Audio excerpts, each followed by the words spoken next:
January 17th, 2017. Actually, this is recorded 47 minutes after that, so technically it's the 18th, but I haven't gone to sleep yet, so I refuse to admit that it's the 18th yet. For me, it's still the 17th.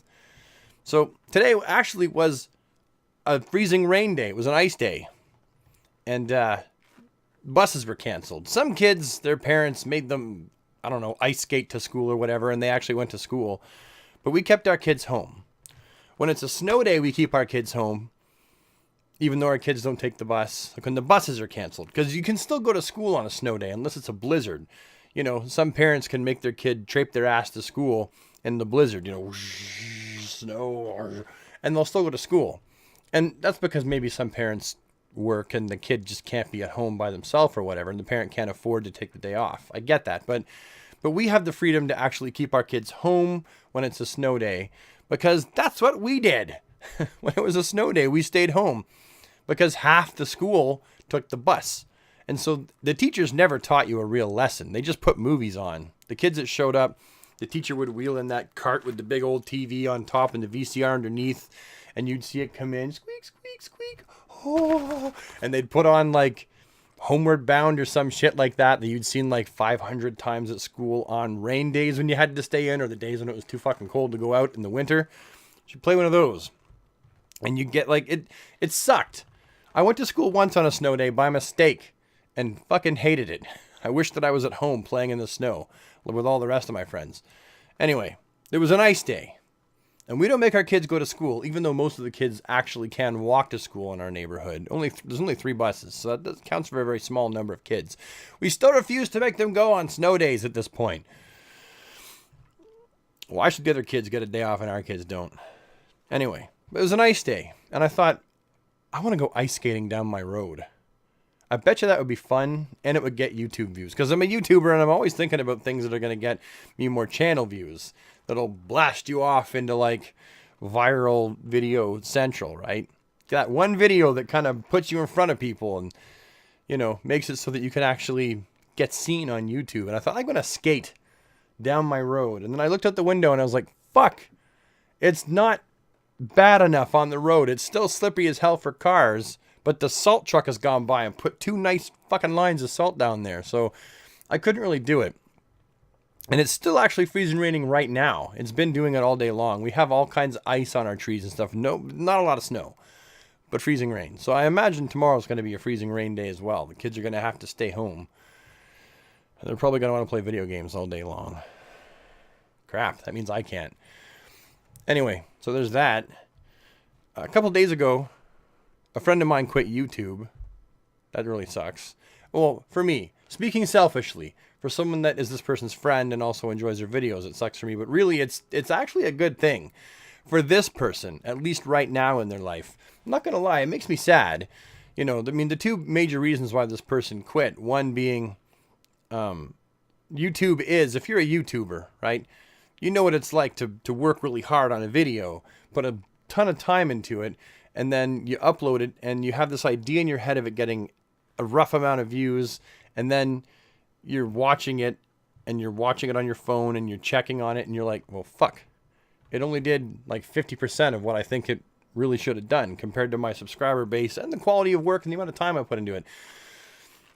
Unfortunately, YouTube doesn't really work in the sense of how much time you put into something and how much money you put into it is how many views you get.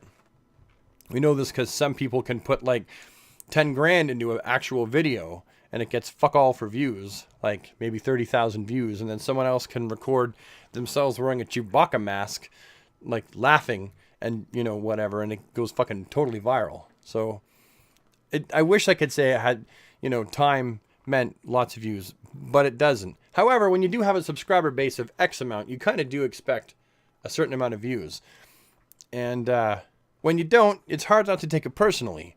You know, the rationale is kind of like, I uploaded my video. People obviously would have seen it in their inbox or subscriber list, right?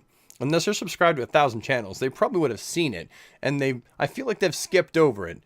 And then the next logical thought is they didn't like my video. They didn't want to watch my video.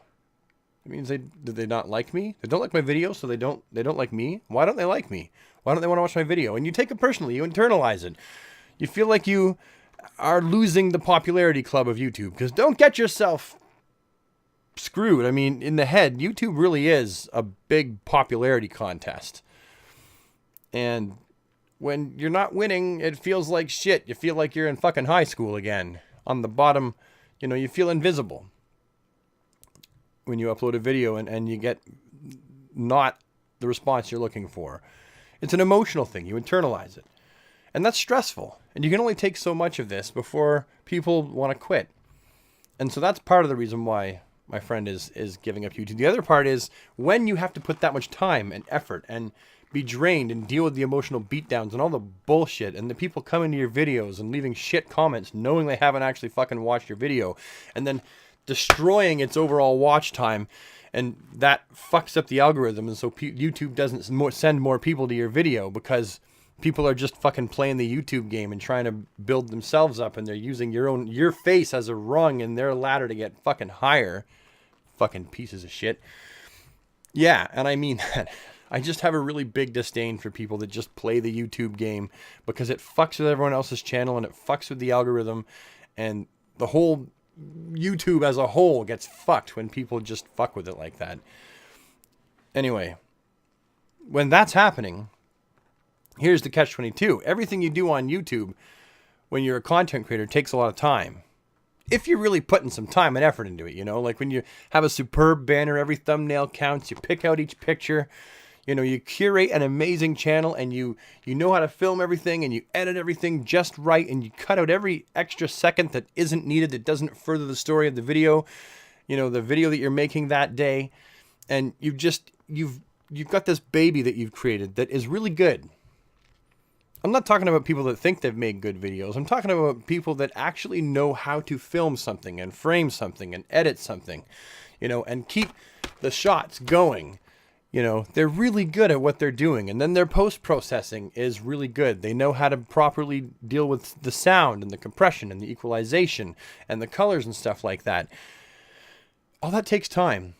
And the more you do on a single video, the more effort you put into it, the more time it takes. And everything is a trade-off. Your time in a day is a zero-sum game. You only have so much in the day that you can spend. And so when you have a family, kids, YouTube, housework, children, spouse, right? Work, all these things. And and like anything, if you want to put a large swath of time into anything, you're going to end up taking from something else. That's the trade-off, right? I want to put 4 hours into YouTube today. Well, there's something I'm not going to be doing because I'm putting the time into YouTube. And then you have to go, is it worth it? Because just being a trade-off doesn't make it not worth it. The question is, what are you getting from it? Is it worth it to you? Do you feel like you're getting a fair trade for the limited amount of time that you have on this earth with the people that you're not spending your time with? You know, whatever. Maybe you're neglecting your home and you feel like you need to put more time into that. Everything's a trade-off, and you have to ask yourself, is it worth it? And so when the trade-off is a lot of time and emotional distress and not keeping up on the people in your life maybe you feel like you should for a very minimal response to a product you put your heart and soul into, it makes sense why people just fucking quit. Totally. I found out that this person is not going to delete their channel. They're going to keep it there. They're just not going to upload anymore. That makes me happy. That makes me so happy. Deep down in my heart, I am happy about that, because to me, that means that person is not going to disappear. Because I've had too many people just disappear. You know, I don't let myself get close to people in general, because everyone goes bye-bye eventually. Everyone goes, and you're just left like, well, fuck. So there's that too. Anyway, those are the two big things. I mean, I could tell you, I played video games tonight with Margaret, this game called Until Dawn. It scares the piss out of us. You know, I could tell you that, but, I mean, these are the two predominating things. So, I mean, when I look back on this video in X amount of years, I don't want to trivialize the big event with any more small events. It's bad enough I already talked about the ice for the day, but I figured that was of note. Anyway. Diary over. Thanks for listening, Journal. Bye-bye.